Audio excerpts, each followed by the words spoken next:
de voluntarias que han ido a Malvinas.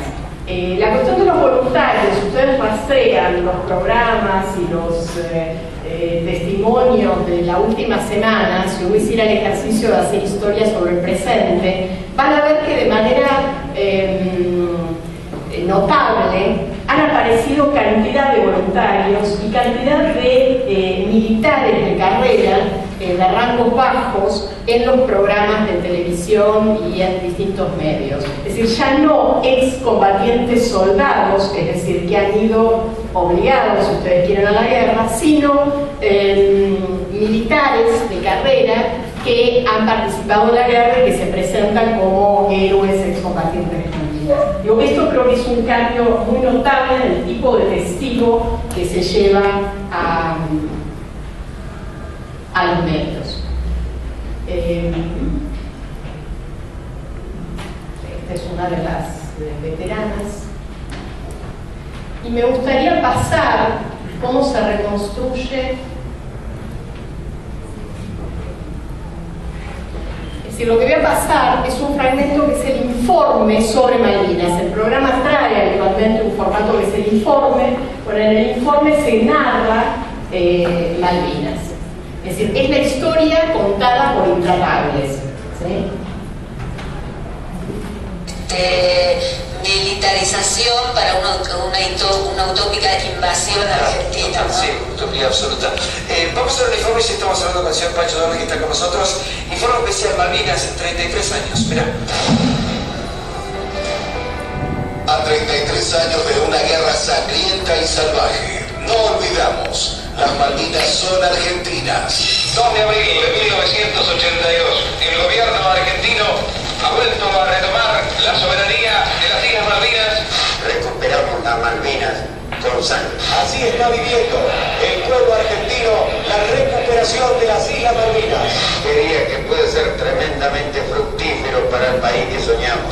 Que sepa el mundo, América es un pueblo con voluntad decidida como el pueblo argentino. Si quieren venir, que vengan, les presentamos acá. Se acercó del silencio cuando la cabeza estalla. Para que teníamos agradecido de nosotros, teníamos esos morteros, eran del año 45, que andaba así, se le pegaba como martillo. Porque querer matar a tus hijos es para que duela años la sangre. En general, usted tomó decisiones que terminaron con la vida de muchos chicos. Soldado, No es lo mismo. Un chico de 18 años es un chico. es un soldado. Acá y en la China. Muy noble. Diga, Alberto, ¿de dónde sos? Misiones. No lleva que no digas. En las posiciones. Estas son las posiciones. Posiciones que reciben, además del fuego naval, una constante lluvia que ha hecho que estén todas inundadas. Sí, estoy contento. Siento hablar muy bien. Mojado, pero bien. Sí, mojado, pero bien. Muy buenas noches, señoras y señores. Se inician las 24 horas de las Malvinas argentinas.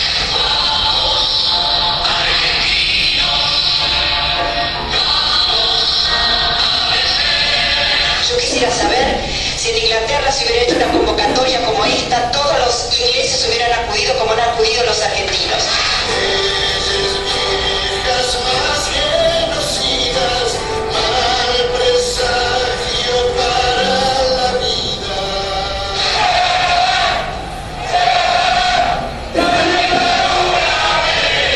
Rescataremos la República, reconstruiremos sus instituciones. Que esa sangre que quedó en las Malvinas nos ayude de ahora en más a construir la Argentina soñada. Sangre de gloria contra amor, dioses y bestias, locura y dolor. Ahora que lo tenemos a Pacho. Pacho, sitúe un poco en tiempo y espacio. ¿Qué significaron?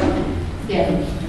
Hasta ahí el informe que a primera vista uno podría decir es un compilado, como ha habido cientos, me atrevería a decir incluso más de cientos, desde Malvinas hasta ahora. Sin embargo, me gustaría señalar un par de cuestiones del compilado, digamos, y del tipo de archivo al que recurre el compilado, que es cómo Intratables construyó la semana pasada la historia. Una es que está utilizando fuentes de los medios, es decir, acude a los archivos del 82, archivos de la televisión, archivos de los diarios, es decir, hay varios titulares de diarios, y archivos de posteriores donde aparece alguna entrevista sobre Malvinas. Hay una de las entrevistas que me parece muy notable, que es la de Tonietti a Menéndez, porque instala algo que en el programa se va a retomar como un tema de agenda, que es la discusión de si los soldados de Malvinas deben ser llamados chicos, soldados o hombres. Esto hace una semana que en el programa, por H o por B, y en Animales Sueltos ustedes me mataron así mal. O sea, me puedo preguntar casi cualquier cosa sobre estos programas, y por eso vengo acá a expurgar, digamos, todas esas horas. Perdón, lo que quiero decir es que para tratar de preparar esta clase para ustedes, me puse a buscar muchos otros programas en los últimos días, y creo que ese tema es un tema que está instalado en la agenda en este momento. Es decir, fueron chicos, fueron soldados, fueron adultos, fueron hombres.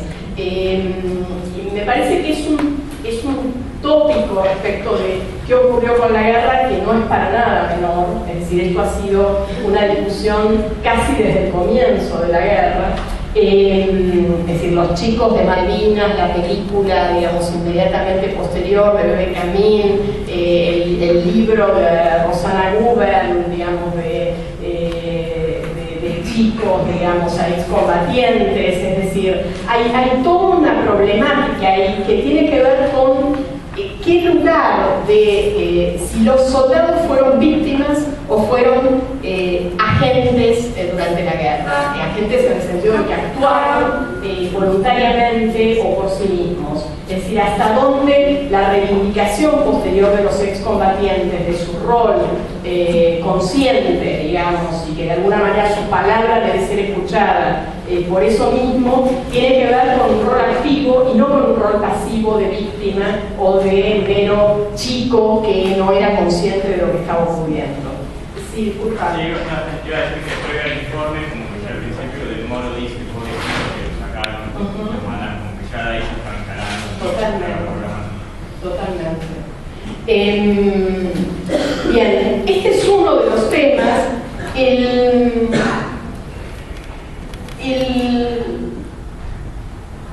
El otro tema tiene que ver con el fragmento elegido de Galtieri, que no es el fragmento más habitual, es decir, el de, bueno, si quieren pedir que venga, sino que se agrega un fragmento que es el de Galtieri presentando las instituciones de la República. Es decir, nosotros, los militares, prometen, digamos, vamos a traerles las instituciones de la República, etcétera, etcétera. Somos la garantía de que eso ocurra. Esto es un fragmento realmente muy inusual. Les digo que me he comido muchas horas de archivo sobre este tema. Es un fragmento muy inédito. Presentar ese pasaje, no sé si inédito, pero no es actual en absoluto incluir ese fragmento de Galtieri. Es decir, los militares haciendo esa transición a la democracia.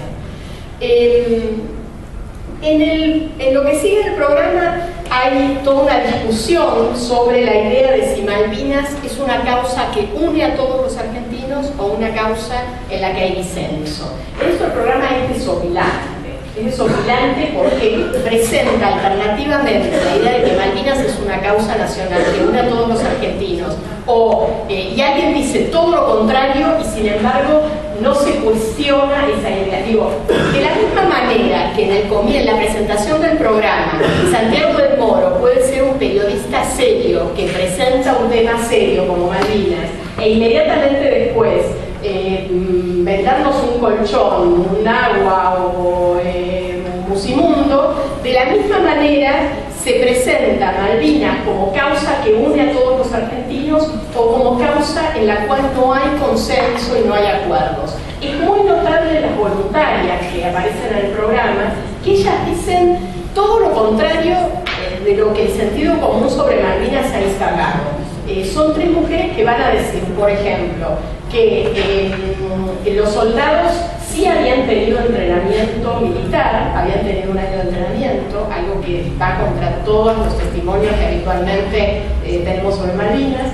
Es decir, que los militares no habían enviado a la guerra a cualquier soldado sin instrucción. Dicen que ellas, a pesar de ser muy jóvenes, insiste con el tema de su juventud, etcétera, etcétera, tenían en ese momento 23 años, 25 años, eran expertas en instrumentales quirúrgicas y que estaban completamente equipados los hospitales para donde ellas actuaban.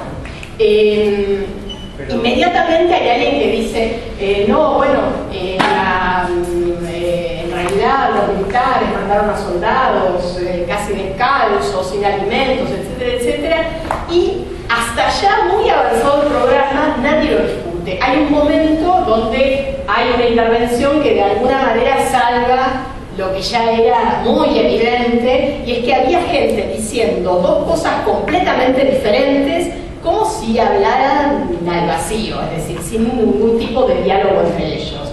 Sí, no, que los excombatientes se consideran quizás, por lo menos con los que yo pude hablar, muchos se consideran como héroes de guerra y como combatientes que fueron a defender el país, y como que ellos también presentan otra imagen que, bueno, entrarían en el debate de, bueno, cómo ellos construyen o cómo ellos superan o procesan todo eso que vivieron. Pero como la respuesta, la reacción es, no, yo fui a defender el país, o sea, no desde la figura de héroe, ¿no? Pero como sí de la figura de soldado.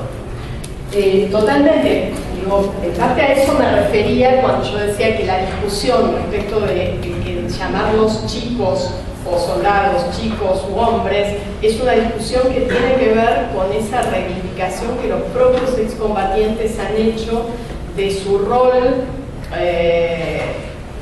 activo en el sentido de que consciente, es decir, que siguieron reivindicando un grupo importante de excombatientes, bueno, el rol y el haber recuperado Malvinas, etcétera.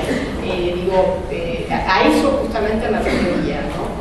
Con que ese discurso de los excombatientes es un discurso con el cual el diálogo de Tonietti y Menéndez está discutiendo, está dialogando. O sea, hay una serie de sobreentendidos donde esto que vos decís me parece que forma parte de esos sobreentendidos, ¿no? Bien, quiero pasar al último fragmento, que es en realidad el que más me interesa. Todo esto era para tratar de entender, de explicar qué es lo que ocurrió acá.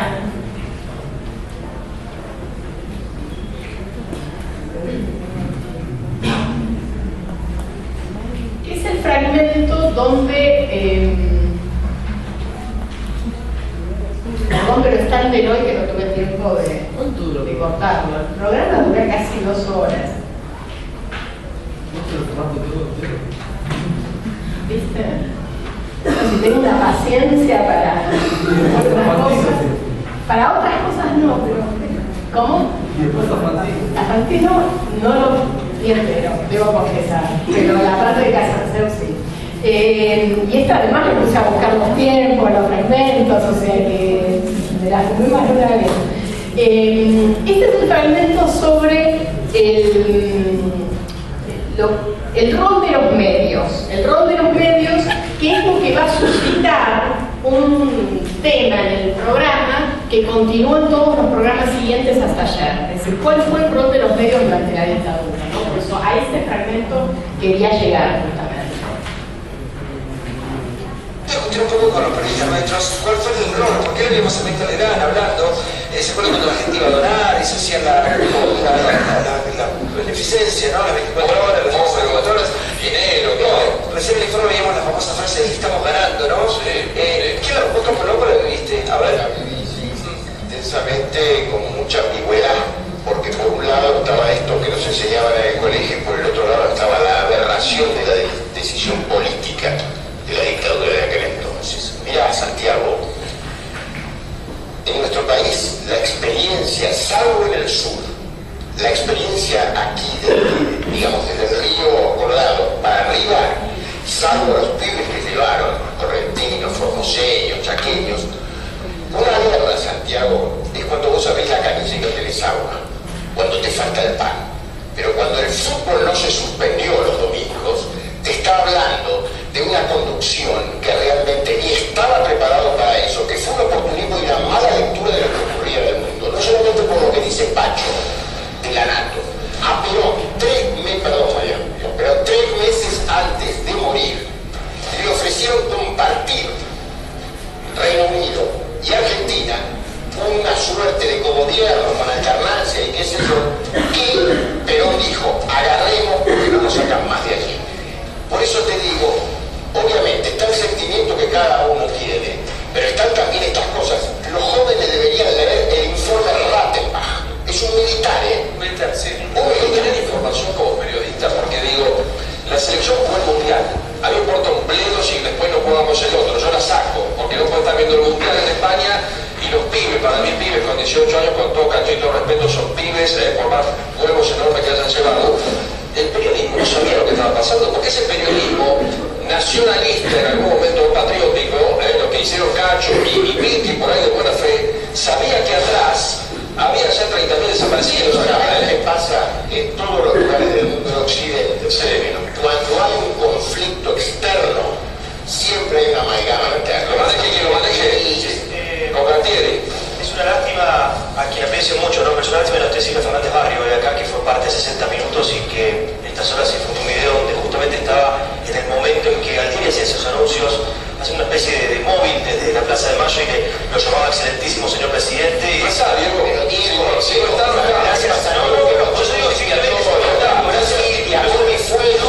gustaría saber, no signifiquemos, para un segundito, recién yo decía cuál era el rol del periodismo en ese momento. Digo, qué lástima, justo una compañera nuestra que era que estuvo en ese momento, si sabía o no sabía de eso. Me hubiese gustado saber también si ella tenía una especie de libreto a leer y así, porque uno cuando escucha las cosas que se decían, es difícil de creer, digo. Cuando se lo preguntamos cuando venga, se lo preguntamos cuando venga.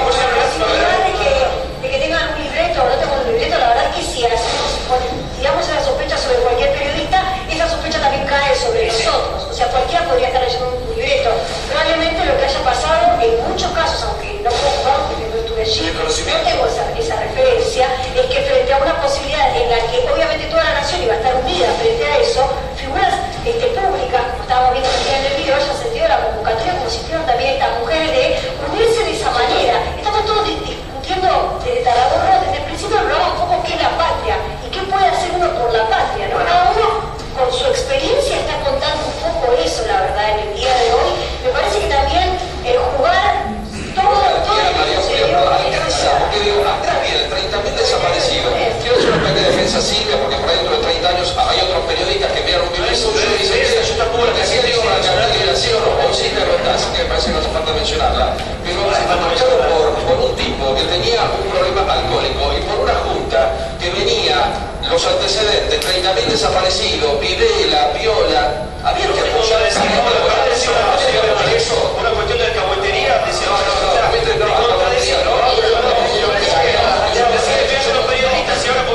vos querés citar a una compañera que no sabe cómo pasar.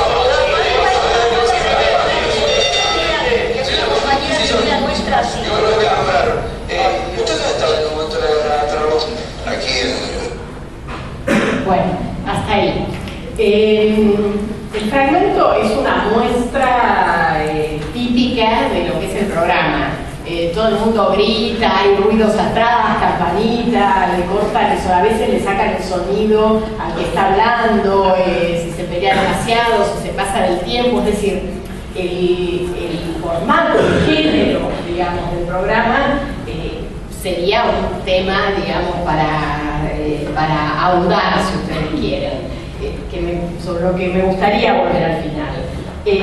Lo que quiero decir es que la discusión sobre el rol de los medios se da en estos términos que es, digamos, la opinión fragmentada, la interrupción permanente, es decir, no hay una argumentación razonada sobre la posición de cada uno, sino más bien cada uno puede llegar a escupir, digamos, algunas frases antes de que el otro lo interrumpa, etcétera, etcétera.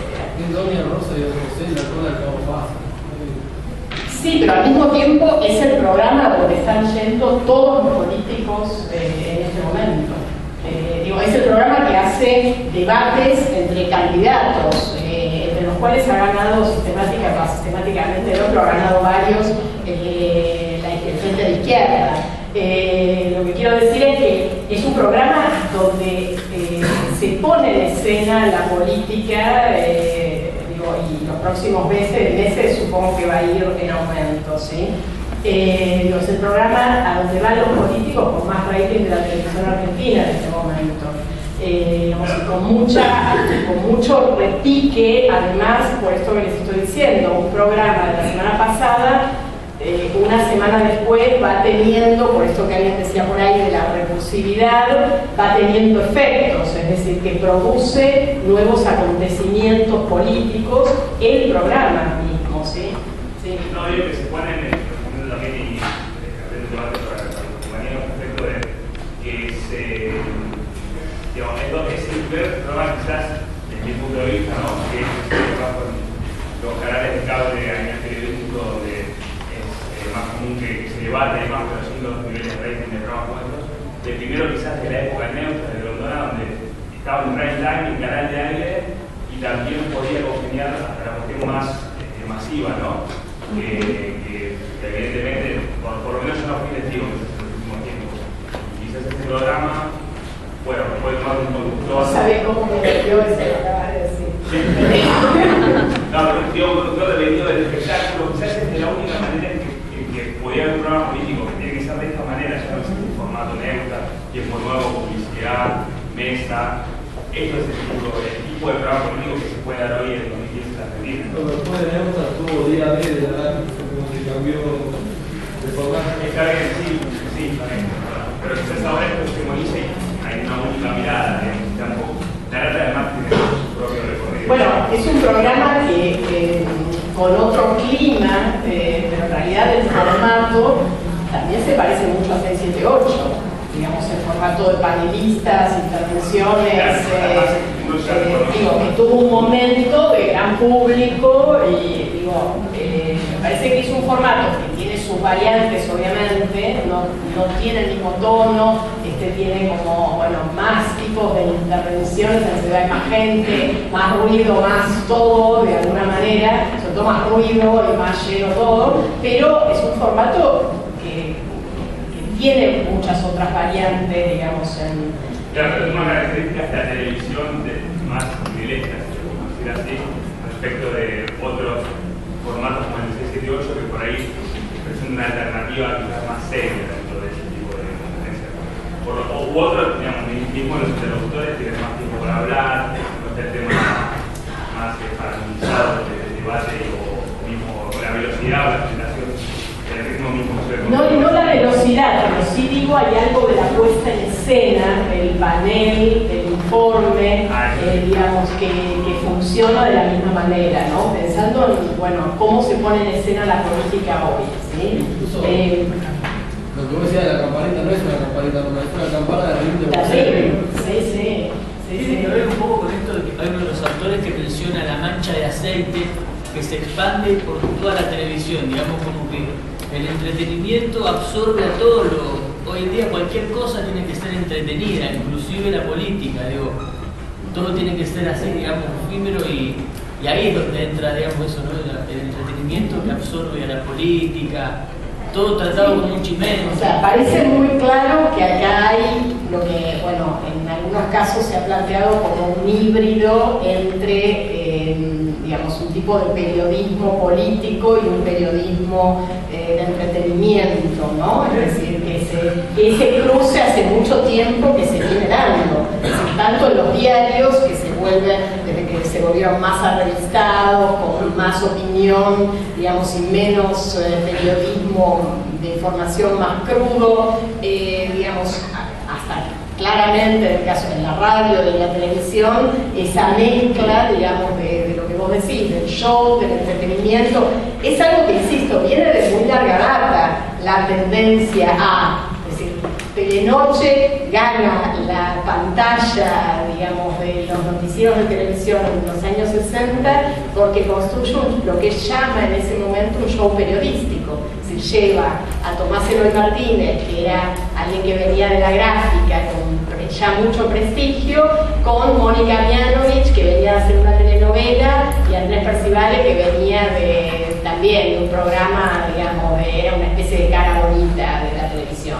Lo que quiero decir es que la tendencia esta es de larga data, pero efectivamente hay una distancia, cuando uno ve el resultado, el incremento es muy notable, ¿sí?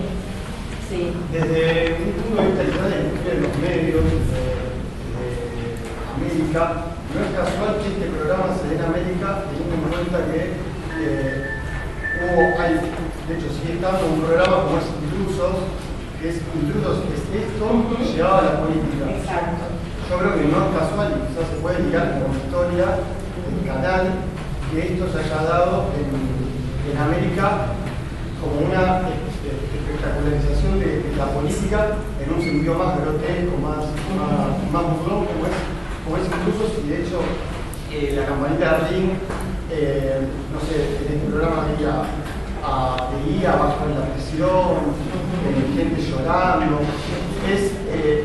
sí, ocurren cosas en el programa. No, pero es Intrusos, yo creo que es Intrusos llevado a la política. Sí, estoy de acuerdo. Digo, en ese punto me parece que el marco es justamente, yo traté de marcar qué incidencia tenía ahí la publicidad dentro del programa, que creo que es un elemento fundamental, interno, para poder interpretar qué ocurre. Y el otro marco que no mencioné y que, digo, que me parece que es fundamental es esto que vos traes, que es América. Es decir, en qué contexto, de qué medio más amplio, ya no del programa, ocurre. Y estoy totalmente de acuerdo con lo que vos decís.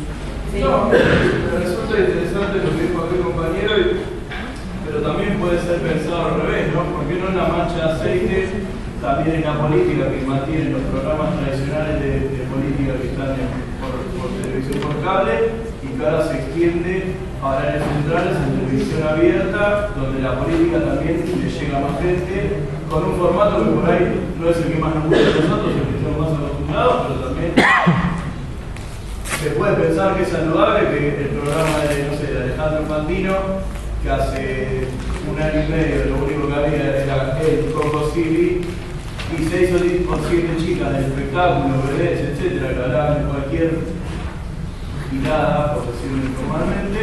Hoy en día llevas a tipos que hablan de política, que plantean... hace mucho tiempo, hubo mezclas de Fantino de hace... me acuerdo que yo usé para algo de esta misma manera, inicié un curso con un programa de Fantino, como ven, lo mío es coherente y me hundo. No, lo novedoso es que la política empieza a ocupar esos espacios. Digo que tiene tanto rating como vos decías. Está bien, se también puede haber un fenómeno de politización, ¿no? En vez de pensarlo como a la inversa. No, y a ver, les pido un poco de paciencia. Puedo avanzar un poquito en los argumentos que quería plantear y tratamos de seguir abriendo la discusión después. Digo, nada, ¿no? Tomo lo que vos decís. Siempre interesaba este fragmento y por algo que no mencionamos todavía, que es el modo en el que al hablar del rol de los medios se desata una discusión, que es la discusión acerca de si los periodistas pueden hablar mal de sí mismos. Es decir, hay una incriminación ahí, que es que Brancatelli, el programa, algo que no dijimos, pero es bastante obvio en las intervenciones de todos nosotros, de alguna manera pone en escena una suerte de representación teatral de la política. La imagen del teatro es una imagen fuerte de la teoría política, digamos, de muy larga data.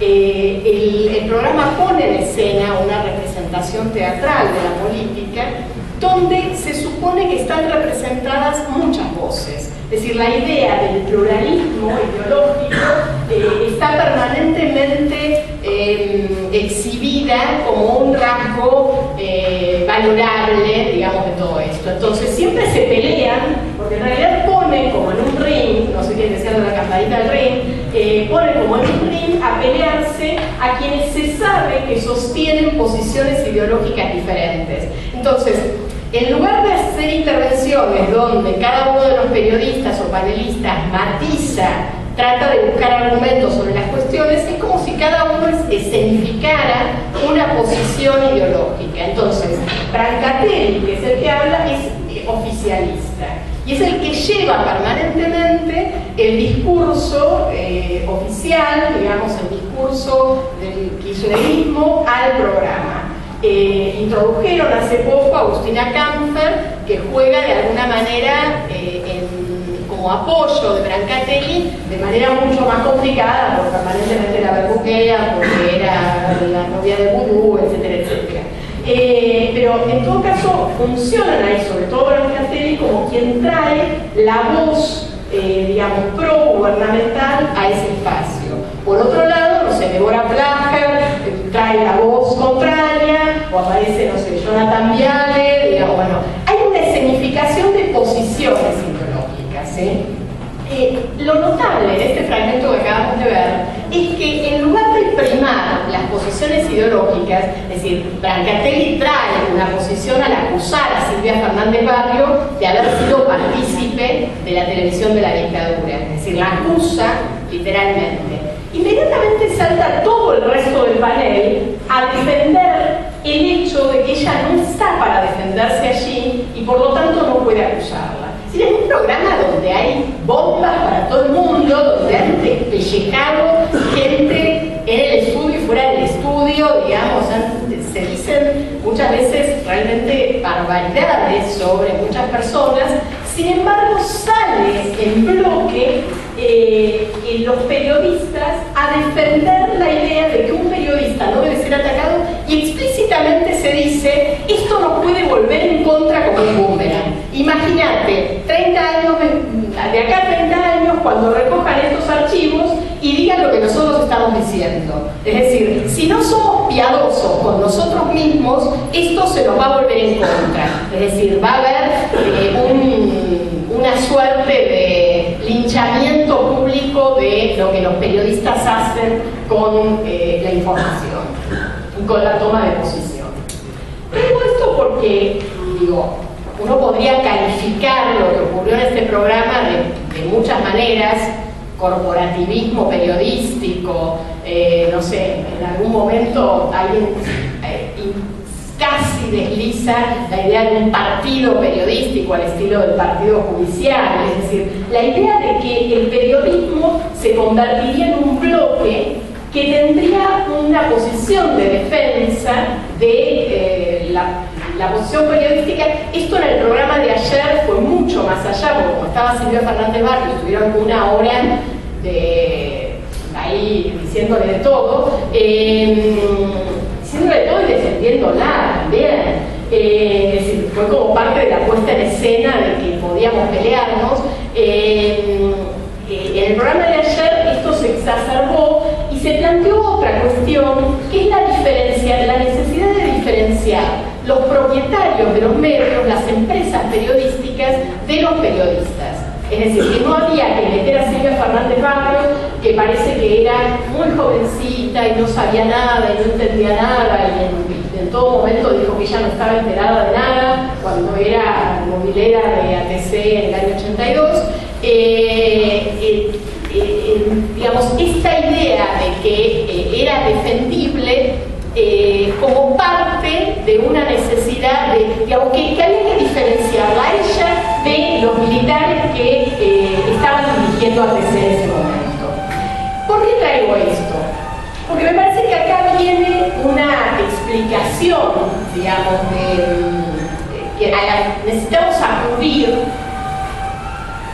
¿Esto es parte de los ruidos teóricos? ¿O digamos que vamos a atender así? ¿Qué es?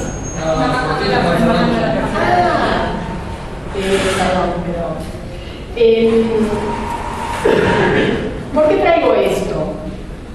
Porque me parece que para entender algo de lo que ocurrió allí,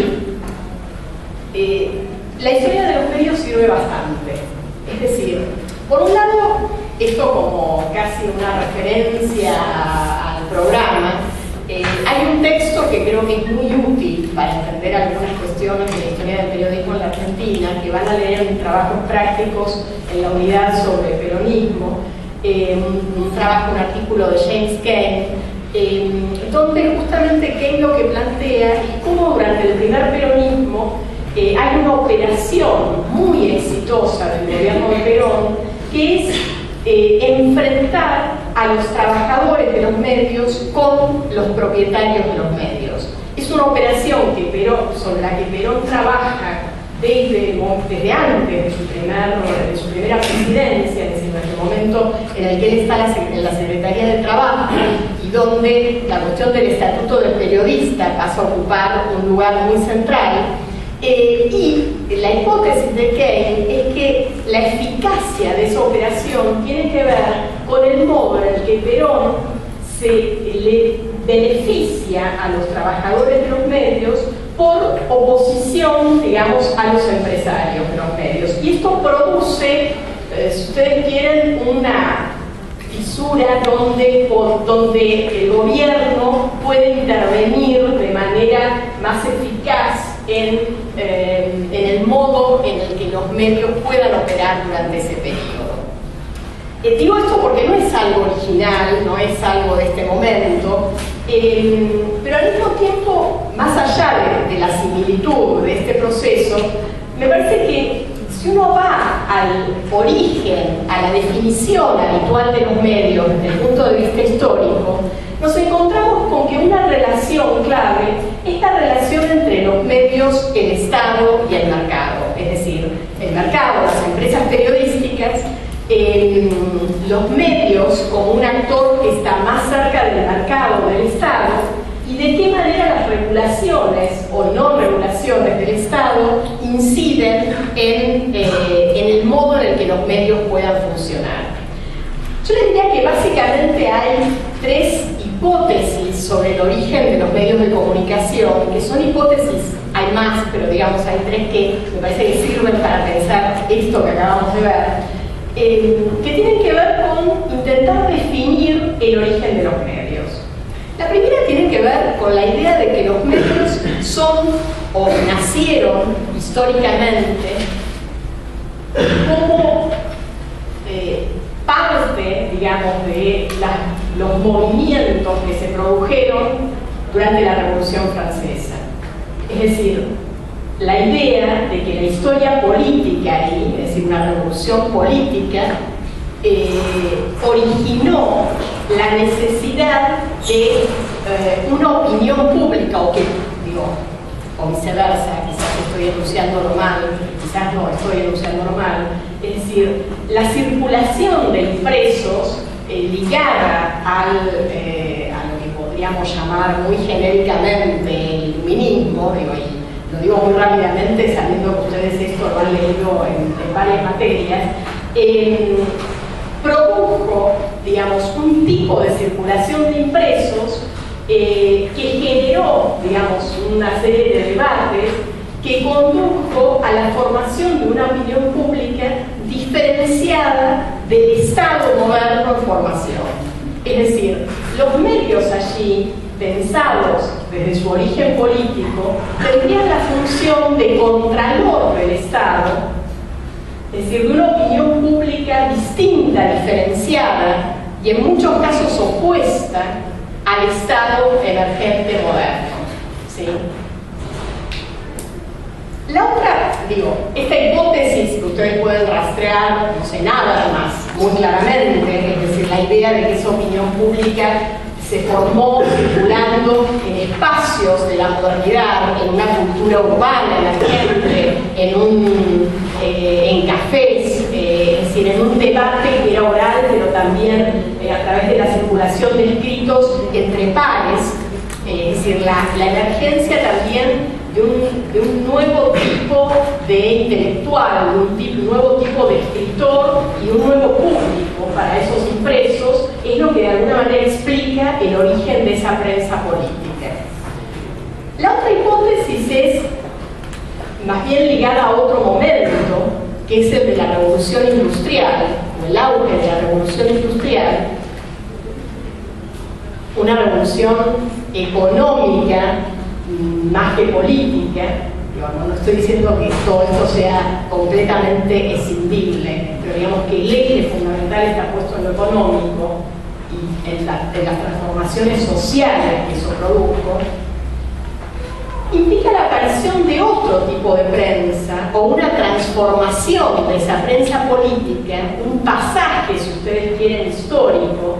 Digo, si la primera está fechada en Francia, digamos, a fines del siglo XVIII, tenemos hacia mediados del siglo XIX un pasaje, una transformación que implicó la aparición de una prensa comercial